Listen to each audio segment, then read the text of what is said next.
Bueno, traigo un recado para nuestro hermano Alberto y para nuestro hermano Saulo. El día de ayer ayer y antier estuve en la ciudad de Cuernavaca, Morelos, y fue una concentración de iglesias. Yo pensaba que era solo la iglesia local, pero eran como 10 o 12 iglesias. Y me sorprendió una pregunta que me hicieron, que si no íbamos a subir los sermones de Adviento. Esto quiere decir que entonces sí visitan nuestra página. ¿Sí? Así que bueno, les paso el recado, hermanos. ¿Sí? Les paso el recado. Estamos entonces en esta estación de Adviento, hablando de aquellas, bueno, toda la Escritura habla, ¿verdad?, del anuncio de la venida de nuestro Señor Jesucristo, de su primera venida, pero también de su segunda venida. Y este año hemos escogido el libro de Ruth como uno de los cuales se manifiesta la venida en carne de nuestro Señor Jesucristo. E iniciamos el capítulo 1 con la narrativa de una familia común, de carne y hueso, como usted y yo, formada por padre, por madre y por hijos. Elimelech en hebreo, la última letra es J, aquí está, en español es traducida como K. En hebreo es Elimelech y Noemí. Bueno, en hebreo es Naomi, ¿sí? Naomi. Y otra, ese era el matrimonio, que tuvieron 2 hijos. Un hijo fue Malón y el otro hijo fue Quilión. Bueno, es que estoy leyendo directo del hebreo, hermanos. En el español está Quelión, ¿verdad? Estos, cuando salieron de aquí, mencionábamos las razones, el hambre, fueron a Moab y se casaron ahí con mujeres no judías. Y entre ellas estaba Ruth, que fue la esposa de Maalón, y Orfa, la esposa de Quelión. Describimos este evento en su contexto escritural, los efectos de la creación, la caída y la redención, y cómo el Señor en su providencia iba paso a paso haciendo que se cumpliera las promesas de su evangelio. En Génesis 3:15 mencionamos cuando el Señor dijo: pondré enemistad entre ti y la mujer, entre la simiente suya y la simiente de ella, esta te herirá en el calcañar. Estaba hablando de la simiente de mujer, como lo identifica el apóstol Pablo, y la simiente era Cristo. Estaba anunciando ya un redentor. Apenas la caída había tenido efecto. Es en este contexto que debemos de ver este libro de Ruth. No lo podemos separar. Si lo leemos sería una bonita novela, que está bonita desde luego, pero hasta ahí quedaría. Por eso después pasamos al contexto histórico. Recordarán, mencionamos que esta historia se desarrolló en el tiempo de los jueces, que tenía implicaciones políticas y sociales a raíz del pecado. Proverbios dice: la justicia engrandece la nación, y donde no hay justicia, aflora el pecado, hermanos.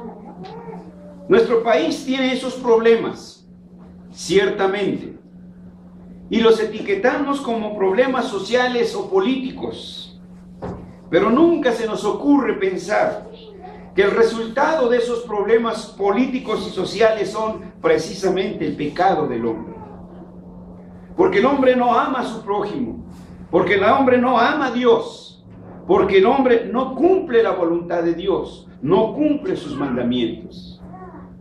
Y cuando el hombre no toma en cuenta a Dios, se refleja en sus acciones, en sus relaciones de matrimonio, en sus relaciones de familia, en sus relaciones de trabajo, En todo se va a reflejar. Y esto entonces trae los efectos que después vemos, los problemas políticos, los problemas sociales, los problemas económicos. Estamos viviendo a nivel mundial todo esto, pero no se menciona para nada el pecado, hermanos. Para nada, para nada. Que si Grecia tiene problemas con su moneda, que si París tiene problemas, que si España, y piensa que dándole un zapatazo a Zapatero, ¿sí?, piensa que con eso va a arreglar sus problemas, pero no van al meollo del asunto.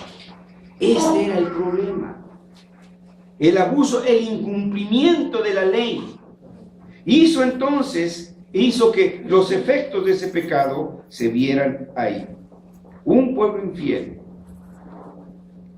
que estaba manifestando su pecado, y pecados muy horribles. Pero Dios no se queda quieto. Él no es pasivo. Porque en cuanto el pecado no puede reinar sobre la gracia, y Dios en su misericordia se manifiesta de inmediato sobre el pecado, y se manifiesta de una manera graciosa, de tal manera que Él busca a su pueblo, porque éste no lo busca, pero Dios los busca. Y Dios entonces trabaja, aunque de manera silenciosa, quieta y reposada, pero trabaja para liberar a su pueblo. Y esta no iba a ser la ocasión. Tenemos que ver en otro punto la narrativa de este libro de Ruth, y era en el contexto del pacto.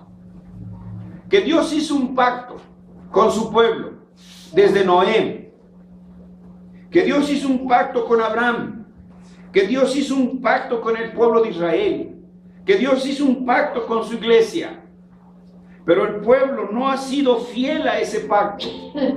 Su pueblo es un pueblo infiel. Y entonces veíamos que en esta infidelidad veíamos los efectos. Una familia separada, una familia que abandonó a la familia, así de sencillo. No le importó su tío, no le importó su primo, no le importó nada, ni su abuela ni su madre. Simplemente dijo: me voy a Moab. Y Elimelech tomó a su esposa y le dijo: nos vamos, saca tu pasaporte. Y estuvieron allá. Pero el pecado nos alcanza a donde vayamos, hermanos. A donde usted se esconda, siempre su pecado lo alcanzará. Y los efectos también se vieron ahí. El pueblo sabía que no podía ni debía revolverse, perdonen la expresión, mezclarse con otras mujeres u hombres de otras naciones.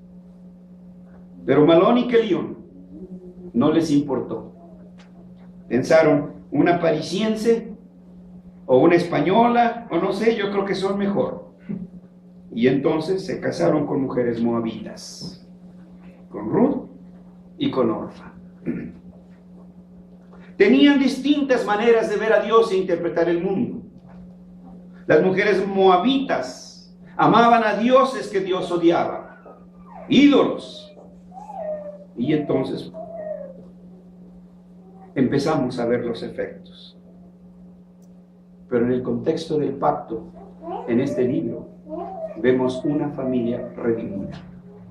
Una familia que había perdido el nombre, había perdido el apellido, había perdido posesiones, no quedaba ni rastro de ellos. Se habían perdido en la amnesia del tiempo, del olvido. ¿Quién es Noemí? Tan es así que, como leímos al final del capítulo 1, cuando decían: ha vuelto Noemí, ella dijo: no me digas más Noemí, porque Noemí significa placentera, jovial, alegre. Dice: mejor llamadme Mara, que quiere decir amargura.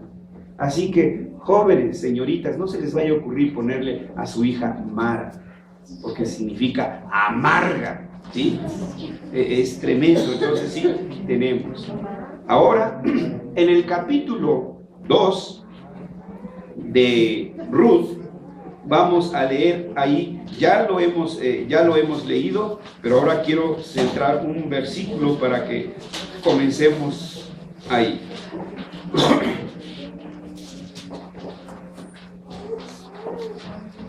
Ruth, versículo 12. ¿Lo tenemos todos listos? Vamos a leerlo así. Dice así, ¿todos? Jehová recompense tu obra y tu remuneración sea cumplida de parte de Jehová, Dios de Israel, bajo cuyas alas has venido a refugiarte. Amén. Vamos a orar. Nuestro Dios y Padre, Rey y Señor, gracias por tu palabra. Gracias, Señor, porque ella nos edifica, nos exhorta, pero también nos consuela. Le da sentido, dirección y significado a nuestras vidas. Encontramos el punto de apoyo y de partida para nuestras vidas. Pero reconocemos, Señor, nuestros pecados, lo cual nos limita para poder entender tu voluntad. Por eso buscamos el milagro de la poderosa intervención de tu Espíritu Santo, para que nuestros corazones sean sacudidos con el poder de tu palabra, podamos conocer tu voluntad, podamos entenderla, pero por sobre todas las cosas, hacerla, vivirla cotidianamente. En el nombre de Jesús, esto pedimos. Amén. Esta palabra que hemos leído, mejor dicho, este versículo, quiero hacer hincapié en la última frase para entonces desarrollar la narrativa de esta tarde. Vos ha reconocido las acciones que ha llevado a cabo Ruth para dejar su pueblo y venir a un pueblo que no conocía. Y la frase con la que termina dice, bajo cuyas alas has venido a refugiarte. Y es aquí donde nosotros, aunque no podemos ver la providencia de Dios, esta va trabajando. En la narrativa podemos ir viendo, como ya lo leímos también, Noemí regresó a Belén en el tiempo de la cosecha. Era el tiempo de la siega de la cebada. Estaba próximo el Shavuot, o las fiestas de la fiesta de las cosechas, o como se le conoció en el Nuevo Testamento, el Pentecostés. Recuerden que la iglesia se encontraba celebrando el Shavuot, que era la fiesta de las cosechas. Cuando llegaron, Ruth se propuso ir a los campos de los ricos para recoger el grano que caía detrás de los segadores. Pero nótese, esos que cantan, ¿dónde está Dios? Si Dios existiera, ¿por qué hay pobres? Como si Dios tuviera la culpa de que hubiera pobres. Dios no tiene la culpa de que haya pobres. Unos son pobres o por flojos, u otros por explotación. Pero Dios proveyó para los pobres.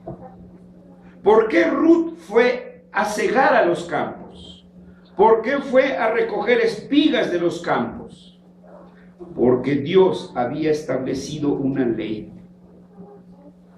Esta era una manera que Dios había establecido para cuidar a los pobres. Había una ley en Israel que permitía esta práctica. Deuteronomio 24:19, en el Pentateuco leemos: cuando ciegues tu mies en tu campo y olvides alguna gavilla en el campo, no volverás para recogerla. será para el extranjero, para el huérfano y para la viuda, para que te bendiga Jehová tu Dios en toda obra de tus manos. ¿Alguien me puede ayudar a leerlo? Deuteronomio 24, 19.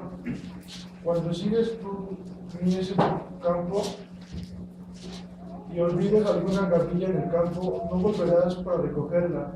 Será para el extranjero, para el huérfano y para la viuda, para que te bendiga Jehová tu Dios en toda obra de tus manos. Dios había provisto una ley. Era una manera de sustentar a los pobres. Pero no es el único pasaje, hermanos. Podría seguir citando otros.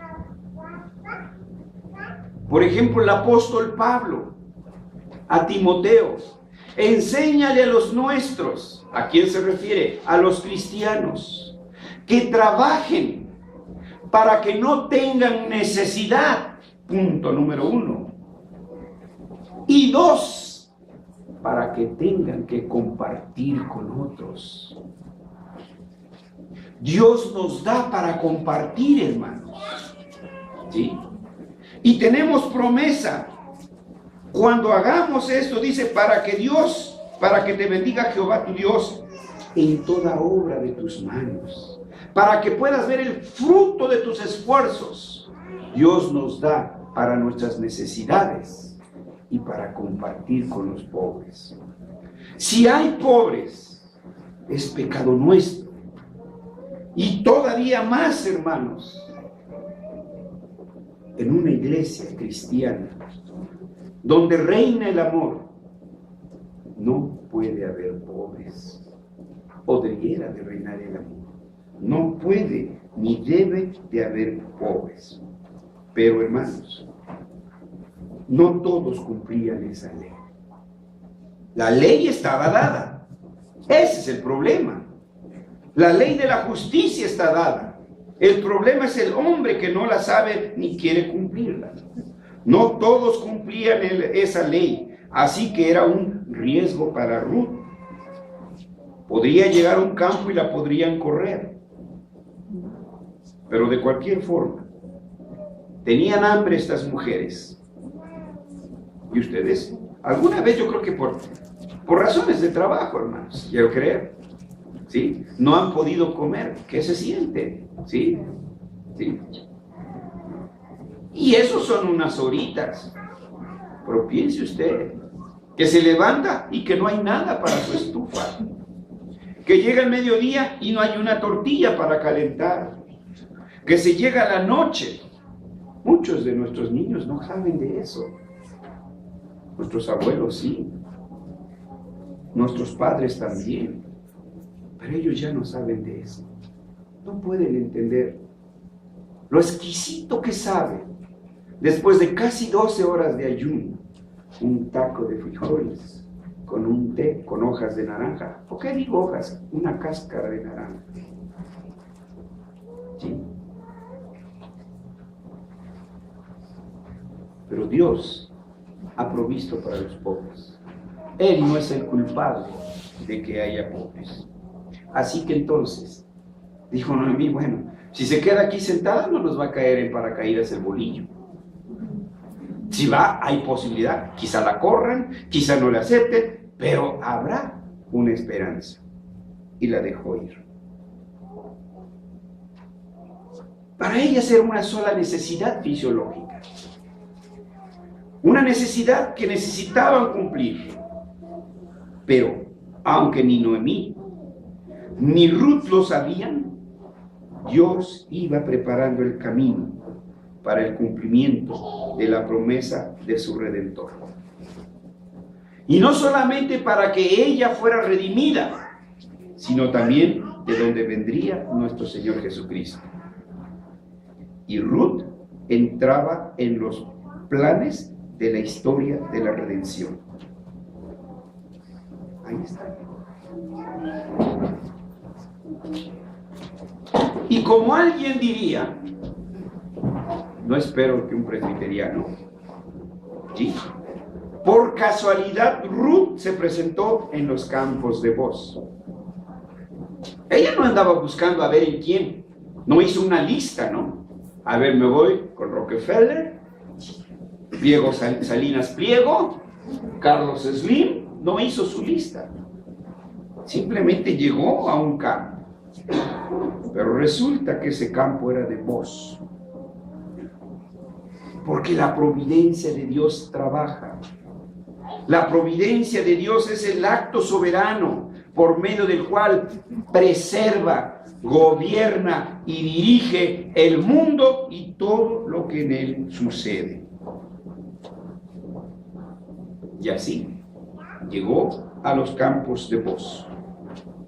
Booz era un hombre rico de las tierras de Belén. Pero cuando nosotros vemos aquí en la narrativa que Booz llega a sus campos, vemos el afecto con que sus criados le hablan. En el versículo 4 leemos: y he aquí Booz vino de Belén y dijo a los segadores: Jehová sea con vosotros. Y ellos respondieron: Jehová te bendiga. Vean la interrelación que había entre patrón y empleado. ¿Sí? Ahora ven las palabras que usan. No dice suerte.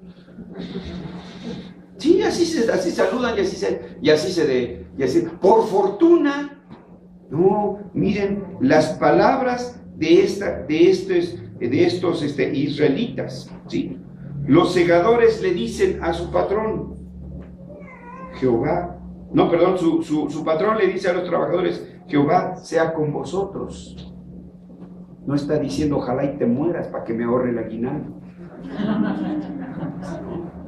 ¿O no es esta época en que algunas empresas hacen corte de personal? ¿Sí? ¿Qué respondió? ¿Qué respondió el empleado? ¿Sí? Ojalá y te mueras, ¿no? No, dice: Jehová te bendiga. ¿Sí? Jehová te bendiga. ¿Ven? Entonces, aquí había abundancia de pan porque esa era la promesa. Porque el empleado no hacía como que trabajaba y el patrón no hacía como que pagaba. Ambos sabían que eran parte de un mandato de Dios. Ambos sabían que trabajaban para el reino de Dios. No había rivalidad. No necesitaban sindicatos. ¿Sí? Porque ambos cumplían con su parte. Mientras Ruth estaba ahí recogiendo, así que Ruth se presentó en los campos de Booz, que era un hombre rico, pero además ella no lo sabía, que Booz era pariente de Elimelech, marido de Noemí, y que según la ley mosaica podía redimir las propiedades y restaurar el nombre de Elimelech. Esto vamos a explicarlo en el próximo capítulo, el capítulo 3. ¿Sí? Cuando Booz reconoce que él es el que puede ser un redentor, pero dice: hay otro más cercano a mí. Y llama al otro más cercano y le dice: ¿sí? Oye, que compres las propiedades de Noemí. ¿Cómo no? Las compro. Sí, pero junto con esto te tienes que casar con Ruth. Y dijo: no, pues entonces no. Y no es que Ruth estuviera fea, era joven. Por lo que dice, no, ¿qué era lo que sucedía? ¿Por qué entonces no lo aceptó? Bueno, los esperamos el próximo domingo porque vamos a explicar en qué consiste precisamente la redención y por qué renunció a él.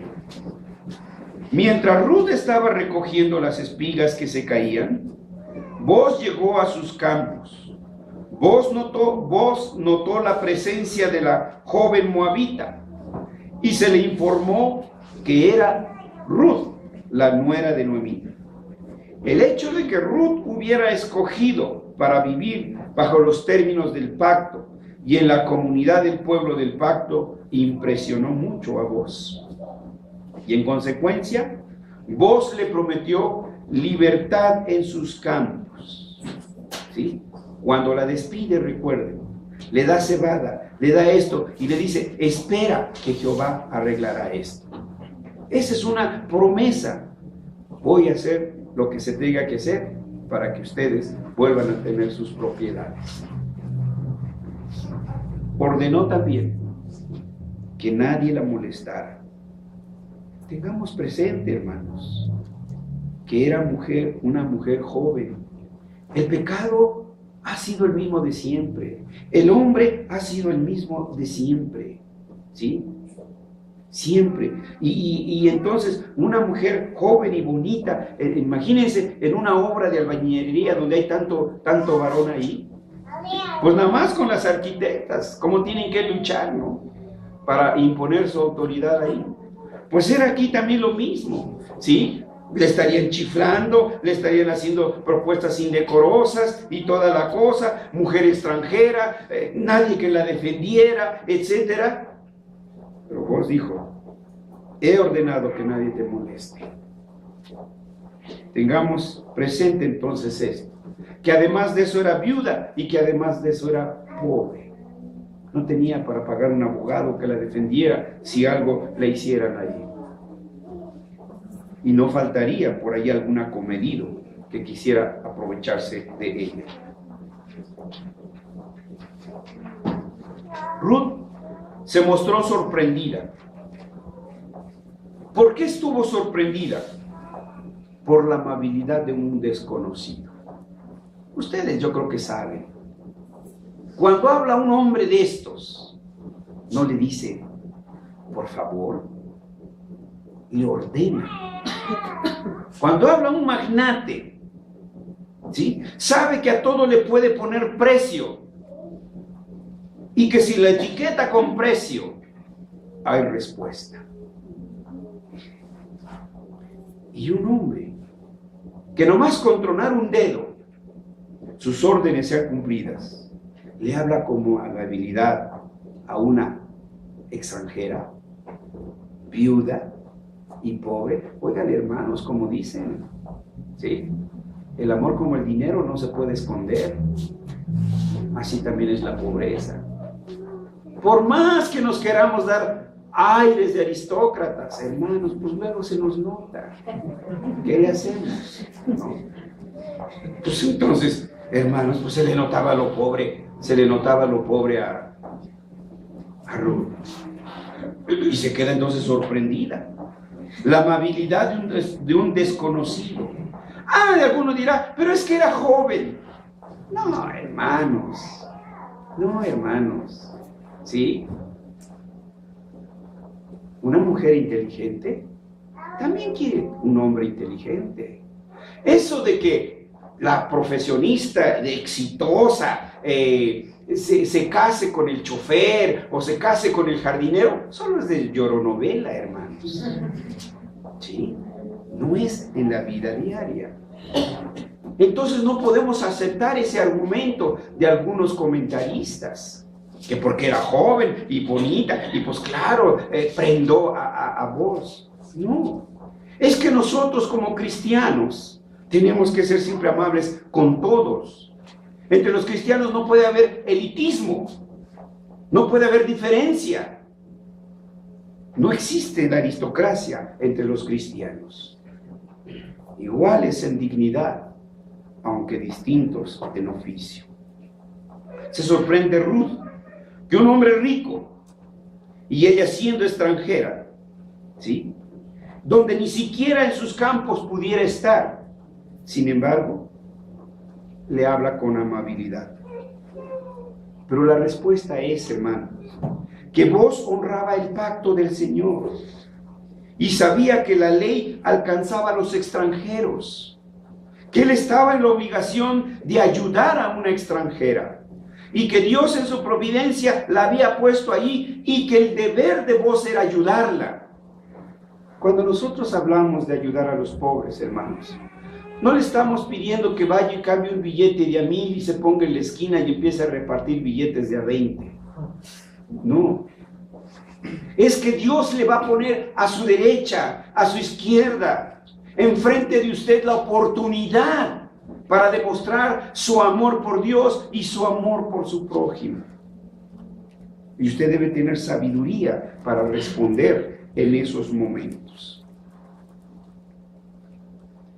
No solamente sabía vos que tenía que cumplir con la ley de ser amable. Acabamos de leer, hermanos, la reiteración de esta amabilidad de nuestro Señor Jesucristo. Dice que tengamos, ¿qué? Sal. Que seamos amables, alegres, no agrios. ¿Sí? Tened paz entre vosotros. El Señor vino a actualizar la ley, algo que los fariseos ya habían olvidado. Pero había otra cosa que le había impresionado a voz de Ruth. Y se lo confesó, se lo dijo. Estaba impresionado de que había dejado a su familia. Esto es terrible, hermano, ¿sí? El primer día que usted pasa fuera de su casa, ¿sí? Bueno, yo les cuento lo mío, no puedo decir de todos los demás, hermanos. Pero mi primer salida del servicio social, solito, y como me fue, así lo hice, hermanos. Yo les digo, yo regresé chillando, yo regresé llorando, ¿no? Todas las vicisitudes por las que pasé allá en mi servicio social. Ese era el momentito, hermanos. Pero aquí había dejado su familia para siempre. Dejó su país. ¿Sí? ¿O no, hermanos? ¿No extrañan su smog cuando salen? Los taquitos. ¿Sí? Entonces, cuando salimos, dejamos muchas cosas, hermanos. ¿Sí? Entonces, estamos inmersos dentro de una esfera social que nos atrae, hermanos. Y no es fácil. ¿Sí? No es fácil, entonces, alejarse. Pero ella lo había hecho. Y va a un país donde ella sería una extranjera. Lo repito, hermanos, yo doy mi testimonio, ¿sí? Pero las veces que he tenido oportunidad de ir a Estados Unidos, nunca me he librado de que me revisen hasta los huesos. ¿Quién sabe por qué? Pero otros güeritos pasan, te aprietan el botoncito y ¡pum! Para adelante. Luego, ¿sí? Pero pues a mí, las vicisitudes, detenido en las, quién sabe cómo se llaman esas aduanas o no sé qué, por algún asunto burocrático, hermanos. ¿Sí? Ahí lo tiene uno en un cuartito de 3x4 allí. Lo escoltan a uno por unos túneles que grandes hasta que lo ponen en el avión. Nunca me he ido de mojado, claro, nunca. Sin embargo, he tenido esas experiencias. Entonces, vean, exponerse a todo eso en un país extranjero, pues impresionó a vos. Sí, lo impresionó. Y le dijo, sí, estoy impresionado de que hayas venido a vivir, dice, bajo las alas, como leímos en el versículo 2, bajo cuyas alas has venido a refugiarte. ¿Sí? Tan impresionado quedó que la invitó a comer de la comida de él y de sus empleados. Tomen nota, hermanos, no se les olvide. Era una extranjera. Era pobre, se le notaba, hermanos. Y le invitan a comer. ¿Sí? Entonces, miren, que a nosotros nos invite una personalidad de estas. Entonces, no, pues le invita a comer de lo de él y la de sus empleados. Y no solo eso, todavía le da más de lo que podía comer. ¿Se acuerdan cuando José invita a comer a sus hermanos? Ellos no sabían qué era. Y con Benjamín, ¿cómo le puso, no? Comida que no alcanzaría a comerse. Eso era lo que estaba haciendo vos. Pero vos estaba cumpliendo con una ley, ser caritativo con el extranjero. también ordenó a sus criados. Ay, como que se les cae una gavilla, ¿no? Ya no solo que recogiera las que, entre comillas, accidentalmente espigas se cayeran, sino además dijo, dejen caer algunas gavillas para ella, ¿sí?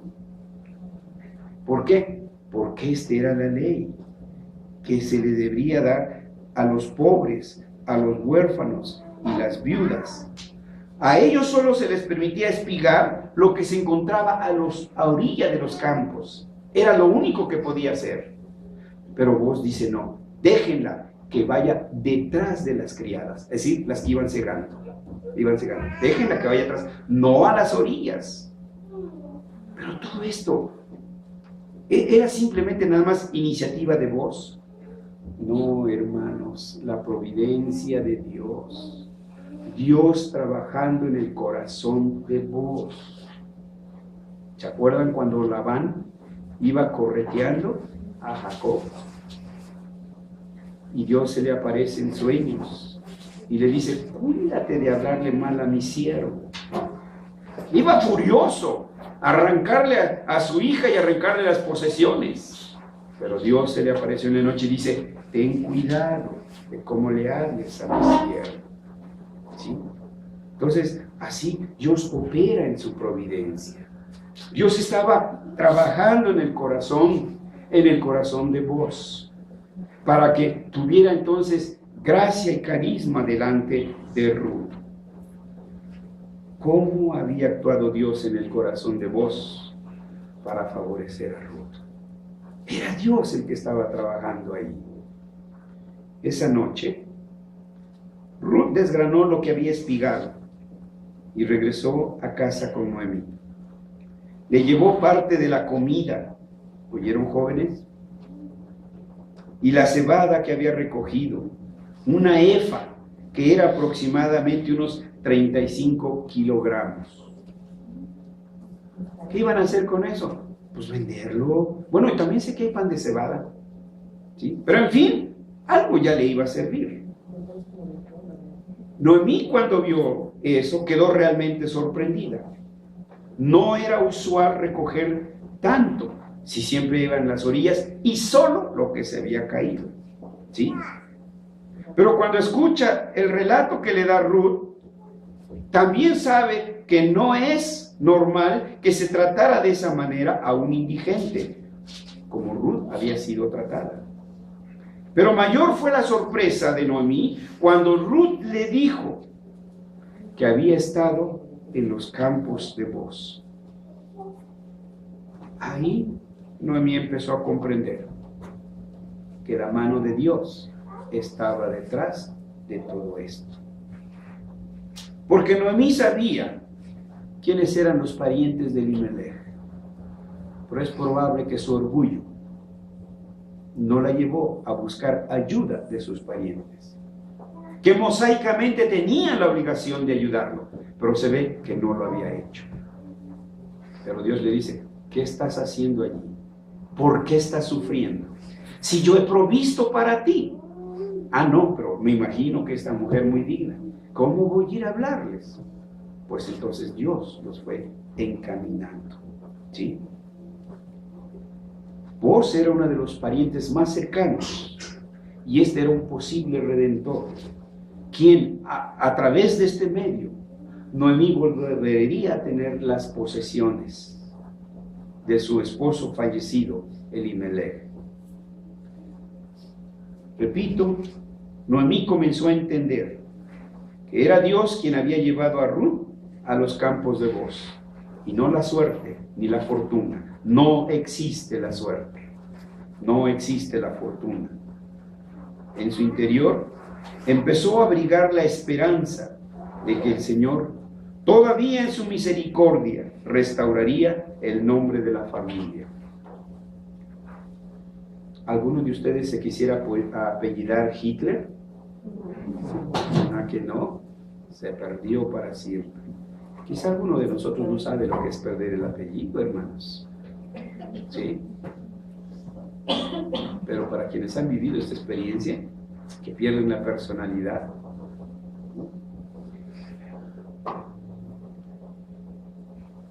ellos estaban a punto de volver a figurar entre las familias de Israel.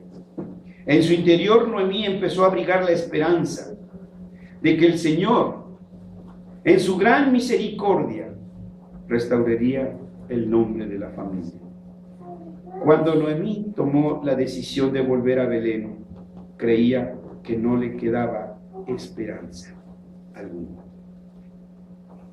Miren nada más, qué cortedad de fe a veces tenemos. Reciben a Noemí, dicen, ha vuelto Noemí. Y dice, no me digan Noemí, mejor llámenme Mara.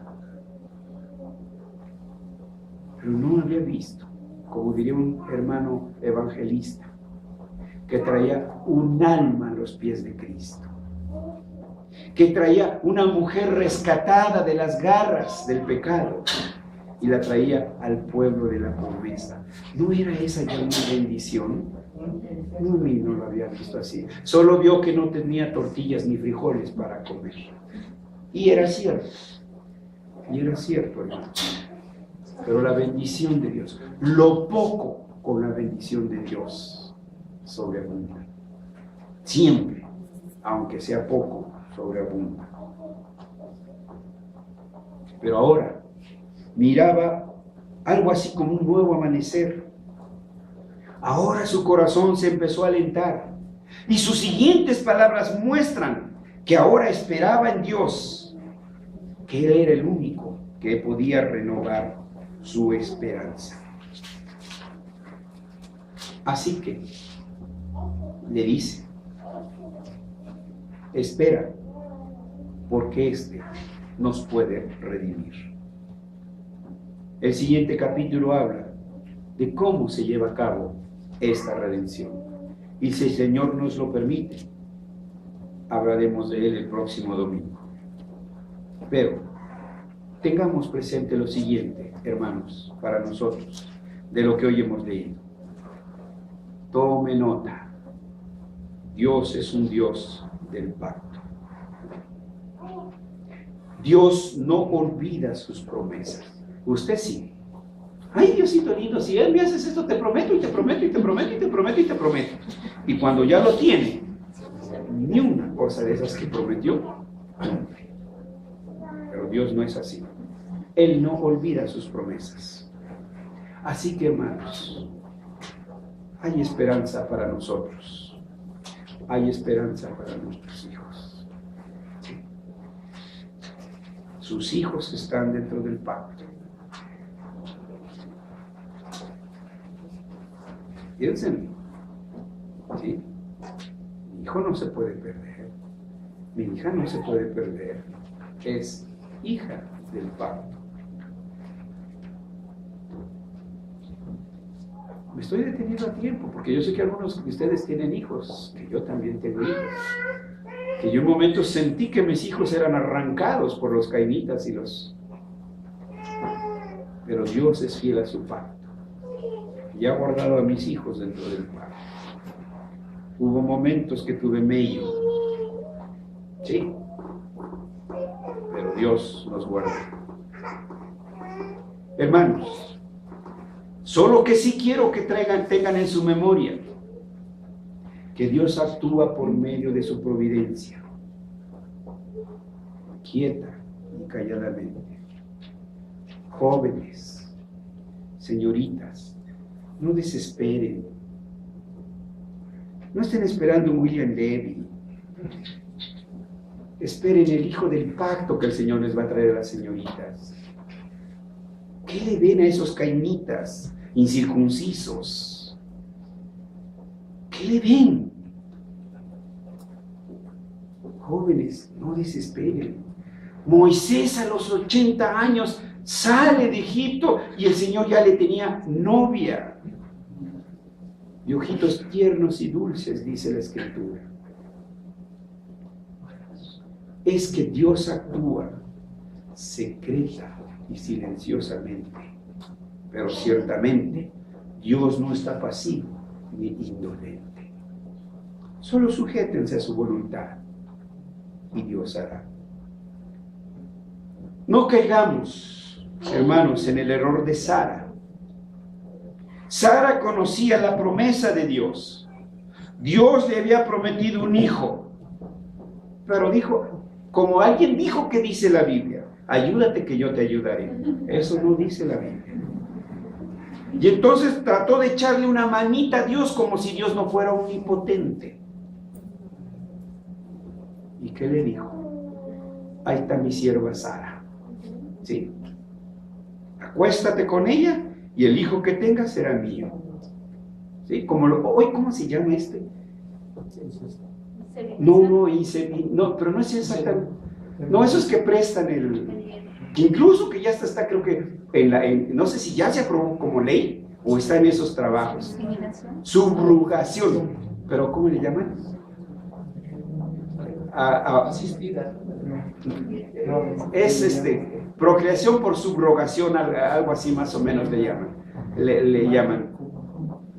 Es decir, que una mujer presta su vientre, tiene un hijo y ese hijo va a ser para la otra familia. El término final es subrogación, no me acuerdo ahorita de todo el término con que da. Y sé que ya está en estudio, o no sé si ya se aprobó en la Cámara, pero ya lo andan allá. Está propuesto, gracias, aquí hay un abogado, ¿no? Está propuesto. Eso pretendió hacer Sara, hermanos, ¿sí? Sin embargo, Sara tuvo un hijo propio, Isaac, su esposo de más de 100 años. Ella, por ahí le andaba tentaleando ya al centurión. Y sin embargo, tuvo hijos. Así que, hermanos, entonces, ¿dónde está la desesperación? Dios siempre actúa. Aunque lo haga secreta y silenciosamente, Dios sigue actuando. Así que solo nos toca a nosotros no esperar pasivamente, sino confiadamente cumplamos su voluntad. Dios hará. Dios le dijo a Abraham: sacrifícame a tu hijo. Y tomó a su hijo y lo iba a sacrificar. ¿Ustedes creen que iba muy contento Abraham? No, pero sabía que Dios no es un asesino. ¿Cómo lo va a hacer? No lo sé, pero Dios no es un asesino. ¿Sí? Y él hizo cada paso, tanto que su hijo se intrigó, ¿no? Oye, papá, pues ya llevamos la leña, ya llevamos ¿cómo se llama? El encendedor, ya llevamos todo, pero no veo el cordero. ¿Dónde está? Sí. ¿Y qué dijo Abraham? Pues ahorita vamos al rastro y compramos uno. ¿Qué dijo? Dios proveerá. Dios proveerá. Hermanos, Dios proveerá. Piensen. Yo no conozco su vida personal. Yo no conozco sus problemas. Pero Dios sí conoce nuestro corazón. Dios arreglará su situación. Dios arreglará su situación. Dios proveerá. Dios proveerá. ¿Lo cree? Lo creo yo. Lo animo a que también crea. Porque nuestro Dios es un Dios de poder, de amor y misericordia. Oremos. Señor, queremos llorar de tristeza, porque tú conoces nuestra fe, cómo está ha claudicado ante las evidencias que nos rodean. Y no han sido pocas las veces que nos hemos sentido desamparados, olvidados de ti. Perdónanos por esa falta de fe. Perdónanos por aquellos momentos en que nosotros con nuestras propias fuerzas, lejos de tu voluntad, hemos pretendido resolver nuestros problemas. Ayúdanos a acudir primeramente a ti, Señor. Ayúdanos a ver si estamos cumpliendo tu palabra. Ayúdanos a cumplir con tu palabra. Señor, te rogamos que tú que conoces cada uno de nuestros problemas personales, nuestras enfermedades, nuestras dolencias, nuestras situaciones laborales, Señor, que tú en tu misericordia nos ayudes a glorificarte y a esperar en tu resolución. Señor, toma nuestras vidas en tus manos y que esta misma confianza que tú nos des podamos transmitirla a nuestros familiares, podamos transmitirla a nuestros amigos, podamos transmitirla cada momento que tú nos concedas esa oportunidad. Señor, concédenos celebrar esta Navidad, Señor, con alegría, con armonía, con paz en nuestro corazón, con esperanzas de que nuestra vida es tuya y tú has de restaurar nuestras familias. En Jesús oramos. Amén.